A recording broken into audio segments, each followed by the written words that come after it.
అయ్యి నమస్కారం అండి. నా పేరు విజయ్, మీకు తెలుసు కదా. నేను ఆంధ్రప్రదేశ్ అంటేనే చాలా గ్రేట్ అండి.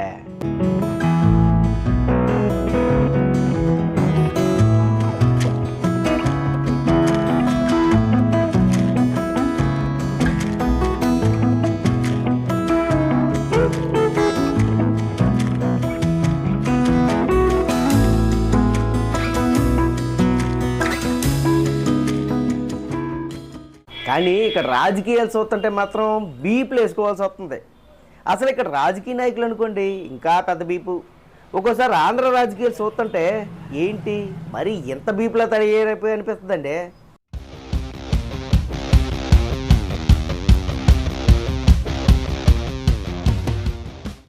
డైరెక్ట్గా మీటింగ్లు పెట్టి తిట్టడం అయిపోయింది.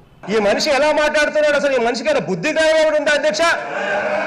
ఉందా ఏమన్నా? ఉందా ఏమన్నా? ఉందా ఏమన్నా?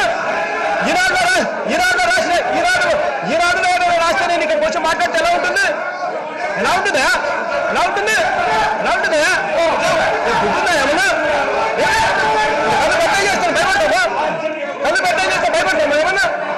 బుద్ధిందా ఏమన్నా? వయసు పెరుగుతా ఉంది, బుద్ధి కూడా పెరగాల. ఏదైనా మాట్లాడేసరికి జగన్మోహన్ అనే వ్యక్తి మాట్లాడి ఉండాలి కదా. జగన్మోహన్ అనే వ్యక్తి మాట్లాడిందంటే నీకు దమ్ము, ధైర్యము, నిజాయితీ సిగ్గు ఏమన్నా ఉంటే చూపించమని అడుగుతా ఉన్నా. నేను నా నిందకు చెప్పలేనప్పుడు ఎందుకు మాట్లాడుతున్నాను అడుగుతా ఉన్నా. అంటే మీ పేపర్కు విశ్వసనీయత లేదా? మీ పేపర్కి రకరకాలుగా తీసుకుంటున్నాను. మీ పేపర్ అది ఒక పేపరా? చెత్త పేపర్ అదైతే చెత్త పేపరు. ఇక ప్రెస్ మీట్లు పెట్టి తిట్టుకోవడాలు కూడా అయిపోయినాయి.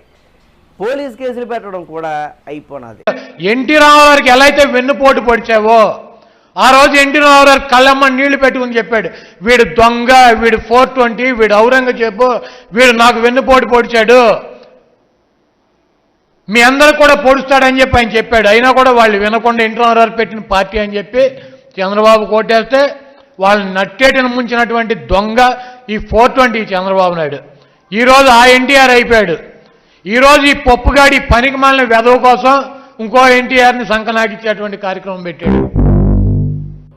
నమస్కారం అండి, నా పేరు రోజారాణి, రాష్ట్ర ఎస్ఎస్ఎల్ మహిళా విభాగం నుంచి నేను మాట్లాడుతున్నాను. ఈరోజు ఒసే అనిత, చింతామణి, నీ బతుకు చెడ, చంద్రబాబు నాయుడు ఉంపుడు కుక్కవి, నువ్వు ఆడదానవంటే నీ బతుకు చెడ.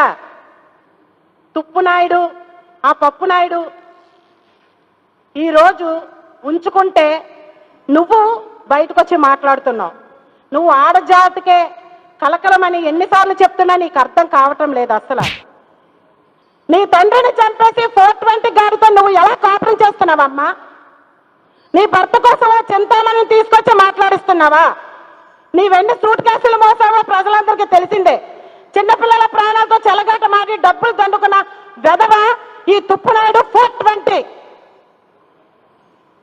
ఈ రేపు ఈ 420 గాడు, ఈ అల్జిమర్ గాడు నాకు సంబంధం లేదు, ఇదంతా మా ఆవిడ చేసింది, వాళ్ళ నాన్న డబ్బులతో చేసిందని నేను ఇరికించి తప్పకుండా జాగ్రత్త. ఈ లోఫర్ గాడు ఈ 420 ఎర్రగడ్డ మెంటల్ హాస్పిటల్లో జాయిన్ చేయాలి. గొలుసులతో ముంచు కొడితే ఈడికే ప్రమాదం. ఎర్రగడ్డ మెంటల్ హాస్పిటల్ ఇన్ని తాడులతోటి చేనులతో కట్టేసి పడిచేస్తే సిగ్గు వస్తుంది. ఇంకా ఆటలో అరటి పండు లాంటోడివి నువ్వే ఆడిస్తావు, నువ్వే బానిస. చంద్రబాబు నాయుడు ఎట్టా ఆడిస్తే అట్ట ఆడతావు. ఆడరా రామ అన్నట్టు ప్యాకేజ్ ఇచ్చినప్పుడంతా ఆడుతున్నావు తప్ప నీ చేతికి ప్యాకేజీ పడ్డప్పుడు మాత్రమే వచ్చి అరవమంటే అరుస్తూ, కరవమంటే కరుస్తూ, మొరగమంటే మొరుగుతూ ఒక వింత జీవిలాగా ప్రయత్నం చేస్తున్నావు. దాంట్లో ఒకటి రేప్ కేసు పెట్టారు. ఈ ఐపీఎస్ వాళ్ళకి పోలీసులు అడుగుతున్న చట్టం మీకు తెలుసా? అసలు ఈ వయసులో నేను రేప్ చేయగలనా? మన రోజా అంటాది తెలుగుదేశం పార్టీ వాళ్ళు ఎవరో మొగాలు కాదని. మేము మగాలు కాదని నీకు ఎలా తెలిసిందమ్మా? అయ్యన్న పోతున్న మగాడు కాదా? ఒకసారి చూడు తెలుస్తుంది కదా. మగాడో కాదు తెలియదంటే ఒకసారి టెస్ట్ చేయాలి కదమ్మా. నా దగ్గర టెస్ట్ చేసుకుంటావా? మా లోకేష్ బాబు దగ్గర టెస్ట్ చేసుకుంటావా? ఏంటి మాటలు? ఆడదా అని అంటే వాళ్ళు మాట్లాడవచ్చా? మొన్న ఒక ఇంటర్వ్యూలో అంటది, ఎవరా లేడీ అడుగుతుంది, అమ్మ రోజమ్మా నీ మీద కసి అందరూ పగ పొడిచారమ్మా, నిన్ను టార్గెట్ చేస్తున్నారమ్మంటే ఏం చేస్తారు, నన్ను రేప్ చేస్తారా అంటుంది. ఒక ఆడదన్న మాట్లాడండి. ఇప్పుడు తాజాగా సినిమాలు తీసి గొప్పలు చెప్పుకోవడం ఒక పార్టీ వంతు అయితే, అందుకు విరుద్ధంగా ఇంకొక సినిమా తీయడం, ఇది చూస్తుంటే నా నోటితో చెప్పలేనంత బీపండా. రీసెంట్గా ఒక సినిమా తీసి వదిలింది అధికార పార్టీ. ఆ మూవీకి థియేటర్లో ఖాళీగా ఉన్నాయి. అయితే గవర్నమెంట్ ఎంప్లాయీస్ అంతా ఆ మూవీని చూడడానికి సెలవు ఇచ్చినట్టుగా ఒక జీవో వచ్చినట్టు వార్తలు కూడా చక్కర్లు కొట్టాయి. దీనికి ప్రతిపక్షం బాగా ట్విట్టర్లో కూడా పోస్టులు వేసుకుని పబ్లిసిటీ చేసేసాయి. మరి అధికార పక్షం ఊరుకుంటుందా? వెంటనే ఫ్యాక్ట్ చెక్ అంటూ అసలు ఆ సిఎస్ఐ పదవిలోనే లేరు, అసలు ఆ జీవో ఎక్కడిది అంటూ బీపులు వేసేసింది.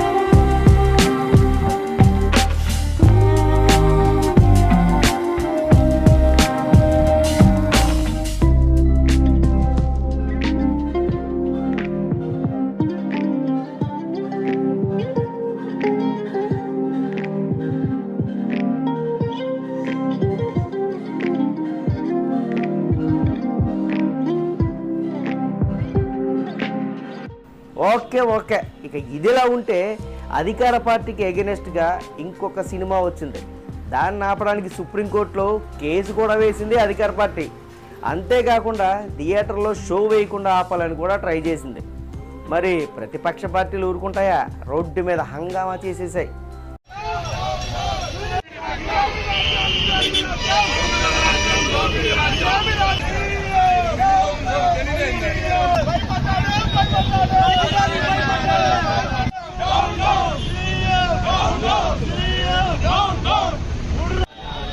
ఇదంతా ఒక బీప్ అయితే, ఆ సినిమా మొత్తానికి థియేటర్లో అయితే వచ్చేసింది. హిట్టా ఫ్లాపా అనే సంగతి అయితే పక్కన పెట్టేస్తే, కొంతమంది సినిమాకి అయితే చూడడానికి వచ్చారండి. మరి చూస్తున్న టైంలో ఒక 40 నిమిషాలు అయిపోయిన తర్వాత విఆర్ఓలు పోలీసులు వచ్చారు. అసలు వీళ్ళెందుకు వచ్చారా అని అక్కడ చూస్తున్న వాళ్ళు ఆశ్చర్యంగా చూస్తే షో ఆపేశారు. షో ఆపేయాలని చెప్పి మాకు పైనుంచి నోటీస్ వచ్చింది, వాట్సాప్లో మెసేజ్ వచ్చింది అని వాళ్ళు సినిమా షోని ఆపేశారు. అసలు విఆర్ఓలకి పోలీసులకి సినిమాకి సంబంధం ఏంటండి?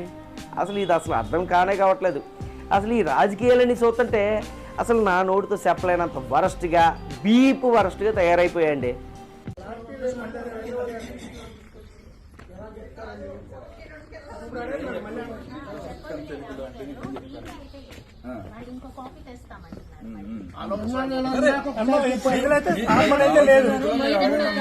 ఉన్నా లేదు చెప్పండి తల్లి వెళ్ళిపోతారేంటమ్మా సార్. దాంట్లో సార్ వాట్సాప్ లో మీరేదో మెసేజ్ పెట్టి చూపిస్తారేంటి సార్?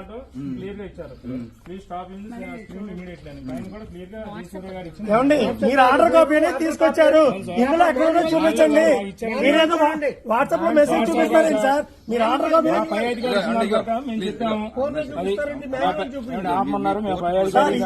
ఆర్డర్ కాపీ అంటున్నారు కదా, మాకు ఇచ్చారు కదండి. మళ్ళీ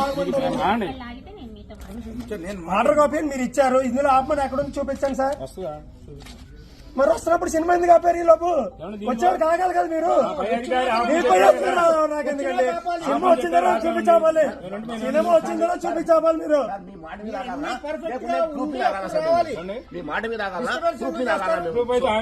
మరి సినిమా మరి ఎలా చెప్తారు? సినిమా అలా చెప్తారు.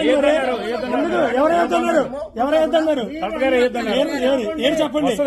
ఇచ్చిన ఆర్డర్ అది ఏంటని సార్ ఇచ్చింది ఇచ్చారు కదా సార్. సరే ఆర్డర్ లేకుండా మీరే పని చేస్తారు, మీకే ఉద్యోగాలు ఇచ్చింది. 45 నిమిషాలు మాట్లాడద్దు.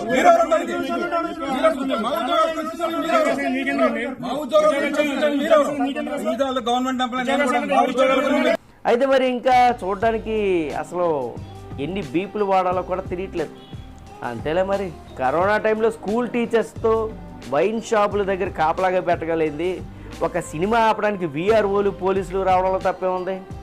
అప్పుడే ఏమైంది, ఇంకా ముందుంది ఎలక్షన్ల యుద్ధం. చూడాలి ఇంకా ఈ ఆంధ్ర రాజకీయాలు ఎంత బీప్లా మారిపోతాయో. ఇది ఇవాళ వీడియో అండి. మరి ఈ వీడియో మీకు నచ్చినట్లయితే మా ఛానల్కి సబ్స్క్రైబ్ చేయండి, అలాగే మీ ఫ్రెండ్స్కి షేర్ కూడా చేయండి. Thank you.